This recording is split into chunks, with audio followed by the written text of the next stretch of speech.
The number one rule in airbrushing is keep the air on. You guys have no doubt heard me say that more than once. You probably not only heard it from me, but other airbrush artists and instructors as well. But why?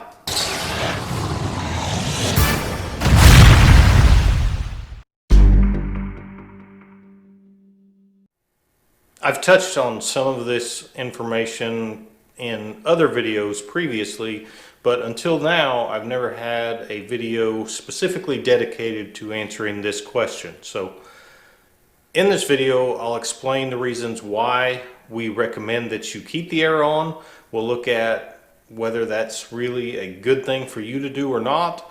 But first, for anybody that might be new to all of this, let's quickly discuss how a dual action airbrush works. And if you're going to be using an airbrush for artwork purposes, dual action airbrush is really the way to go. You'll have far more control compared to a single action airbrush. So for a dual action airbrush, you will press down on the trigger to activate the air, pull back on the trigger to activate the flow of paint, rock the trigger forward to stop the flow of paint, and release pressure on the trigger in order to stop the flow of air. Now that was for demonstration purposes. I want to make it very clear that it is not necessary to pull the trigger all the way back on the airbrush in order to get paint to flow. It actually takes very little movement on the trigger to get paint coming out of the brush. I just want to make sure that's clear. One of the reasons why I recommend that you leave the air on all the time, and this is especially true if you're new to all of this, is because it gives you one less thing to think about.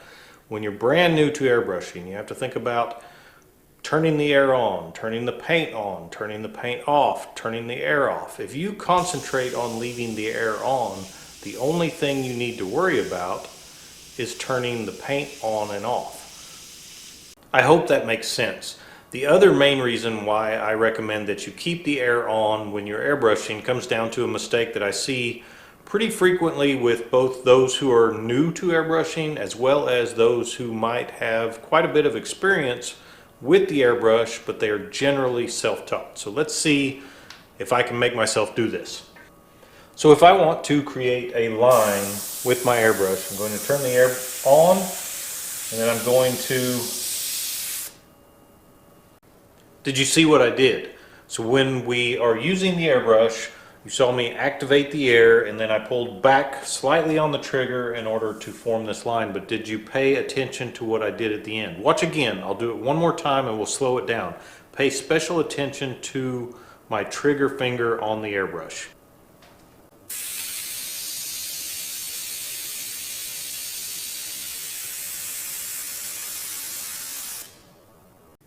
Did you see what I did that time?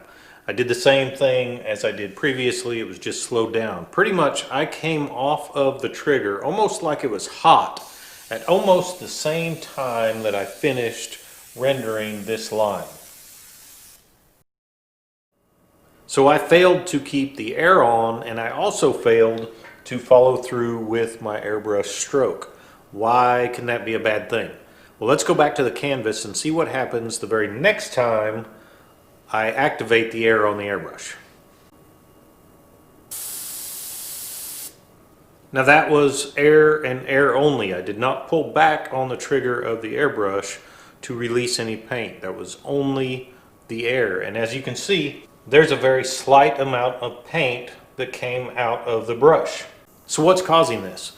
What's happening is when I created these first two lines, I turned off the air at pretty much the exact same time or just slightly before I turned off the paint. And what that does is it leaves a very small amount of paint on the very tip of your airbrush needle. So the next time that you activate the air on your airbrush, it's going to eject that small amount of paint on the tip of the needle.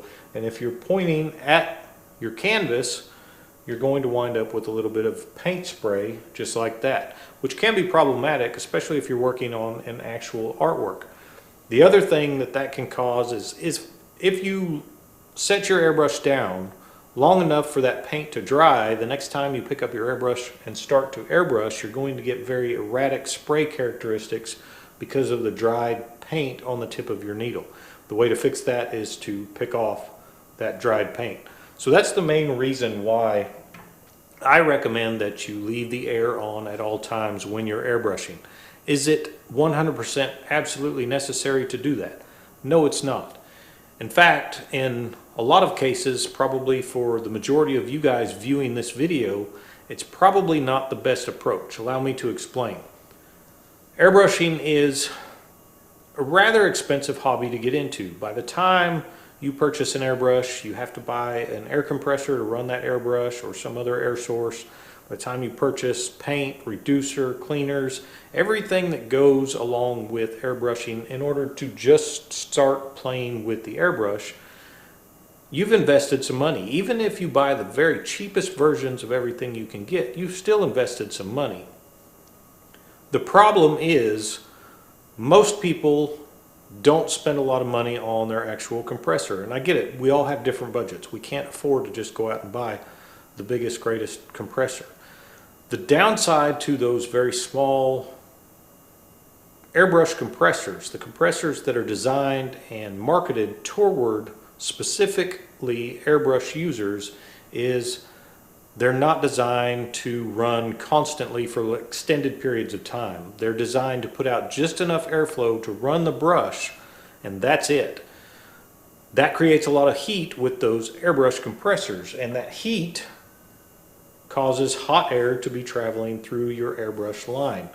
As it travels through your airbrush line, it cools, and that creates condensation. That condensation will work its way through your airbrush hose into your airbrush, and it can actually mix with your paint and come out onto the surface that you're painting with, which again can be problematic, especially if you're working on an actual artwork. A lot of compressors come with a moisture trap attached to the compressor, which is good, but that's about the worst place you can possibly put a moisture trap on a compressor, because the hot air does not have time to cool before it reaches that moisture trap. It's cooling as it's coming through your air hose after it passes the moisture trap on the compressor. You can get little moisture traps that you can attach to the end of your airbrush. These are good, but they're not the greatest. If your compressor is getting really hot and you're getting a lot of condensation, these fill up rather fast and it won't catch everything. You can still get a little bit of water coming out of your brush from time to time, in my experience. So it's better than nothing at all, but it's not the be-all end-all when it comes to getting rid of moisture while you're airbrushing. So if you're using one of those very small compressors, your compressor is crying, kind of like my cartoon here, because it's having to work too hard. It can't keep up. So my advice would be not to leave your air on all the time while you're airbrushing. The better approach is to practice making sure that you're turning the air off after you've turned off your paint. In closing, at the end of the day, all of this comes down to practice. Whether you're practicing your dots, lines, daggers, or blends, or if you're practicing just keeping the air on or turning the air off after you've turned off your paint, it all comes down to practice. That's how we develop our skills, through muscle memory. Without the practice, we're not going to get any better. And practice doesn't mean you have to spend X amount of time spraying dots or lines or daggers. Practice can be anything. Not everything we paint has to be an exceptional work of art. Have fun with it. This was just a quick little cartoon that I came up with that gave me about 20-25 minutes worth of good practice on everything other than dots. I think is the only thing that I didn't put in this particular painting. So have fun with it, but that's how we get better, is through continuous practice. So I hope you guys got something out of this. If you did, remember to like, subscribe, and share. I'm Trevor with Wicked Art Studio, and I'll see you guys next time.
you.